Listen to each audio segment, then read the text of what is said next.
আপনি দেখছেন news now, আমরা জানি কোনটা খবর।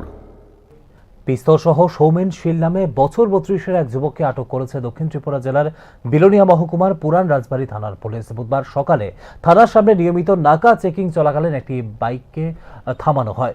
গাবতলী দিক থেকে বরপাথরের দিকে যাচ্ছিল বাইকটি। তল্লাশি চালানোর সময় যুবকের কোমরে লুকিয়ে থাকা একটি পিস্তল উদ্ধার করে পুলিশ। পিস্তলটি বৈধ না অবৈধ তা খতিয়ে দেখা হচ্ছে। পাশাপাশি ওই অস্ত্র কোথা থেকে সংগ্রহ করা হয়েছে এবং এর পেছনে কোনো অপরাধমূলক উদ্দেশ্য ছিল কিনা সে বিষয়ে তদন্ত শুরু করেছে পুলিশ।